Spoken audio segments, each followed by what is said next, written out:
আজকের এই মাহফিল নানা কারণে অনন্য এবং একটা বিশেষ দৃষ্টান্ত স্থাপন করেছে।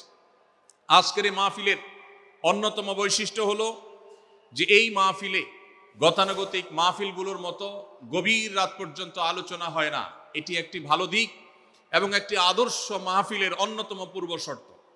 গভীর রাত পর্যন্ত দূর দূরান্তে মাইক লাগিয়ে ওয়াজ মাহফিল আয়োজন করা কোনো আদর্শ মাহফিলের চিত্র হতে পারে না।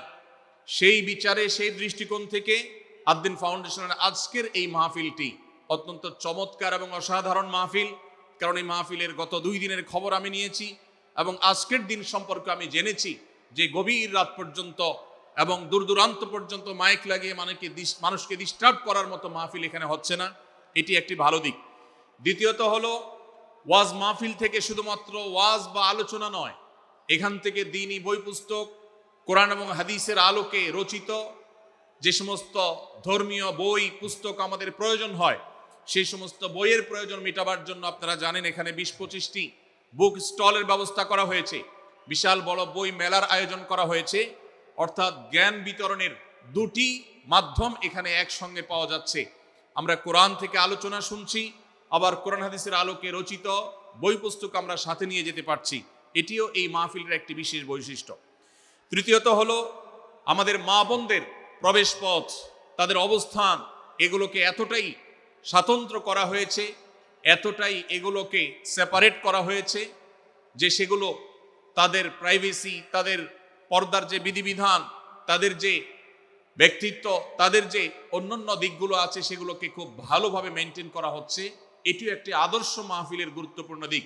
আজকাল অনেক ওয়াজ মাহফিলে মা বোনদের জন্য ওয়াজ শোনার ব্যবস্থা রাখা হয়, কিন্তু সেই সমস্ত ওয়াজ মাহফিলে মা বোনদের পর্দা সুন্দরভাবে সুচারুরূপে তারা আসা এবং নিরাপত্তার সাথে আবার ফিরে যাওয়ার মতো পৃথক আসা যাওয়ার রাস্তা ইত্যাদির ব্যবস্থা করা হয় না, যা বহুবিধ ফিতনার কারণ হয়ে থাকে।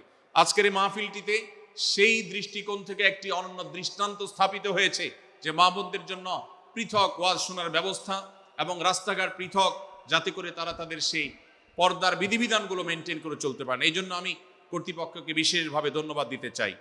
সেই সাথে আজকের একটা মাহফিলের সম্পূর্ণ নতুন দিক যুক্ত হয়েছে, যেটা আপনারা দেখেছেন, তা হলো প্রত্যেক আলোচক আলোচনা করার আগে তার বায়োগ্রাফি পেশ করা হচ্ছে, তার জীবন বৃত্তান্ত পেশ করা হচ্ছে এবং সংক্ষেপে তার সম্পর্কে ধারণা দেওয়া হচ্ছে।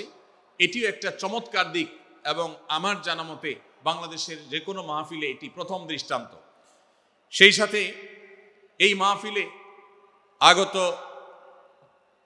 আমাদের সম্মানিত দর্শক শ্রোতা মণ্ডলীর জন্য প্রাথমিক চিকিৎসা সম্পর্কে যেন তারা ধারণা নিতে পারেন, সেজন্য অনেকগুলো বুথ করা হয়েছে। এই বুথগুলো থেকে একজন মানুষ তার প্রাথমিক স্বাস্থ্য, এটার পরীক্ষা নিরীক্ষা বা নিজের চিকিৎসা সম্পর্কে স্টেপ কিভাবে নেবেন সে সম্পর্কে আদ-দ্বীন সকিনা মেডিকেল কলেজের তরফ থেকে একটি বিশেষ আয়োজন হলো, যে বিশেষ ক্যাম্প এবং বুথ করে করে আমাদের দর্শক শ্রোতাকে এই দিক থেকে বিশেষ সার্ভিস দেওয়া হচ্ছে।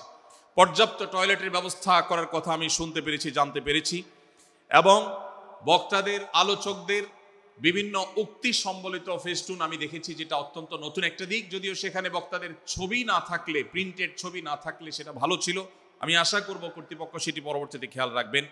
সেই সাথে আমি একটি বিশেষ অনুরোধ তাদেরকে করেছি, তা হলো এই 3 দিন ব্যাপী তাফসিল কোরআন মাহফিলে আলোচকগণ কোরআন এবং হাদিস থেকে যে সমস্ত আলোচনা বক্তব্য পেশ করেছেন এবং করবেন, তার সবগুলোর সামারি একটি স্মারক গ্রন্থ আকারে যদি প্রকাশ করা হয়, একটি স্মারক পুস্তিকা আকারে প্রকাশ করার পর যদি এটি বিতরণ করা হয়, তাহলে মাহফিলটি হারিয়ে যাবে না, মাহফিলটি আমাদের ঘরে ঘরে থেকে যাবে, আমাদের জীবনকে আলোকিত করবে।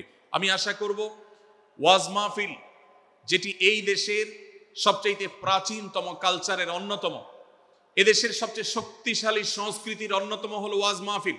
এই ওয়াজ মাহফিলগুলো আদর্শ ওয়াজ মাহফিলে পরিণত হবে। এই ওয়াজ মাহফিলগুলো মানুষের বিরক্তির কারণ হবে না। শহর এলাকায় রাত বিরাতে, গভীর রাত পর্যন্ত দূর দূরান্তে মাইক লাগিয়ে মানুষের দুর্ভোগ সৃষ্টির কারণ হবে না। উচ্চ শব্দ দিয়ে মানুষকে বিরক্ত করার কারণ হবে না মাহফিলগুলো। আমরা যদি আদর্শ ওয়াজ মাহফিলের দৃষ্টান্ত স্থাপন করতে পারি, তাহলে এই দেশ কোরআনের আলোয় আলোকিত হবে, হাদিসের আলোকে আলোকিত হবে, আমাদের ঘরগুলো আলোকিত হবে দ্বীনের নূর এবং আলো দ্বারায়। আল্লাহ রাব্বুল আলামিন আমাদের সবাইকে কোরআন এবং হাদিসের আলো থেকে আলোকিত হওয়ার তৌফিক দান করুন।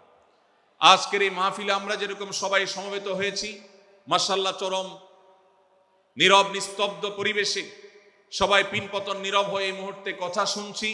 আমি আশা করব শেষ মুহূর্ত পর্যন্ত আমরা এই অবস্থা বজায় রাখবো। আরশে আজিমের মালিকের কাছে ফরিয়াদ করি, হে আল্লাহ, হে আরশের মালিক, আপনি আমাদের সবাইকে এখানে যেরকম একত্রিত হওয়ার তৌফিক দিয়েছেন, জান্নাতুল ফেরদাউসের আঙ্গিনায় প্রিয় হাবিব মুহাম্মদ মুস্তাফা সাল্লাল্লাহু আলাইহি সাল্লামের সাথে আমাদেরকে এরকম একত্র হওয়ার সমবেত হওয়ার তৌফিক দান করুন, আমিন। As-Sunnah Foundation